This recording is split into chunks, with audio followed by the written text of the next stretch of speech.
So I own only one digital camera, but lots and lots of analog film cameras. And a few people have asked me why that is. Why, with all the known costs and inconveniences that are linked with shooting film in today's world, well, why do I shoot film in 2025?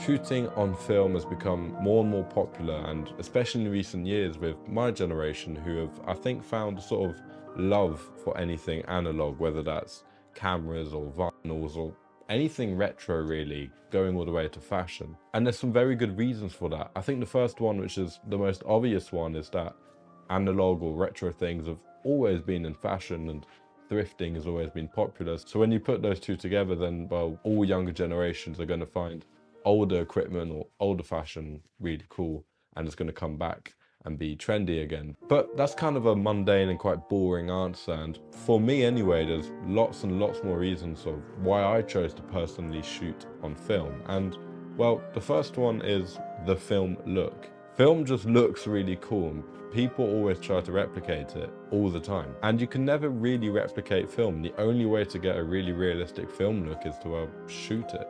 Just something about the grain, the texture, the light leaks, and well, how unpredictable it is just make it such a nice medium to shoot on. And I'm obviously not teaching anyone about this.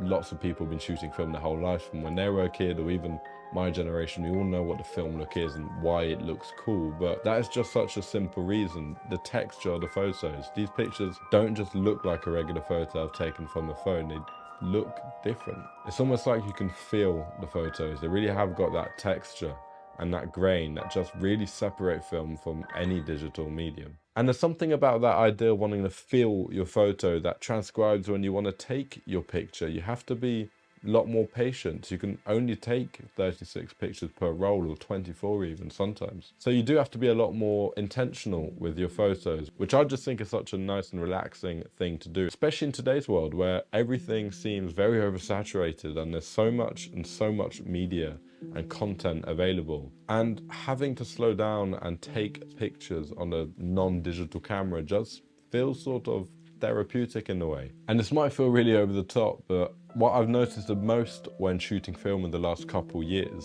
is that every time I take a picture, I really want the picture to turn out well, because I know I haven't got that many photos to play around with and I don't want to waste any film. So when I'm sitting composing an image, I really do think about what the image will look like, and I also think about the memory that I'm making when I'm taking that picture. And this has rang true a lot recently. If you look at my last video about my trip to London, well, for the first time in ages, I barely took any pictures of that trip on my phone. I only took about 4 or 5. Almost all the pictures I took were on film. And the reason that is special is, yeah, sure, you might think, well, you have less pictures of that trip, but I remember where I was every time I took a picture. So every single image that I have, I remember what I was doing, what I was thinking, what I was saying, who I was with, where I was. And let's compare that to a trip, let's say to the Balkans that I did a few years back, where I didn't have any film cameras. I was taking pictures with my phone, and sure, these images are nice and they're fun memories, but I don't remember where I was most of these pictures or why I was taking them. Like, I don't know why I have so many badly composed pictures of this lather here.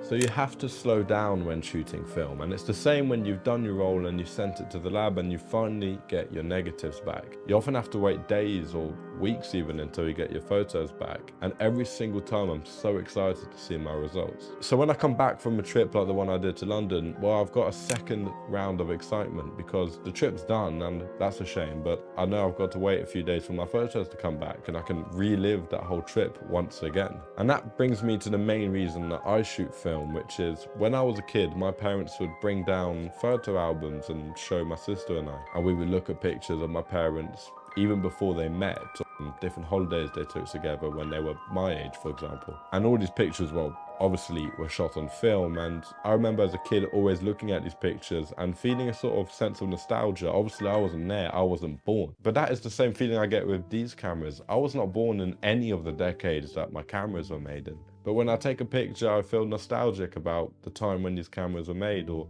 the time when film was popular. The look of the images that I tried to replicate are the same look of the images that my parents showed me when I was a kid. And to be able to get pictures back from holidays that I've taken with my girlfriend and print them out and put them in a photo album just feels really nice. It's like going full circle, which doesn't really make that much sense when you think about it, because very few of my childhood pictures were taken on film. Digital had already pretty much taken over by the time I was 5 or 6. So only the very first few years of my life were taken on film. But at the same time, I feel really nostalgic about it. I feel nostalgic for the early 2000s and even the late 90s when I was really, really young. Well, even I wasn't born in the late 90s. But that is the time I personally relate with, because when I was growing up, that's what I saw around me. That was still relatively new. So being able to slow down in such a busy world like today's world and capture moments on film and have that retro but nostalgic look from when I was a kid is really one of the nicest things that I can do. And it makes photography a bit more than just a hobby for me. I'm not just taking pictures when I'm with my family or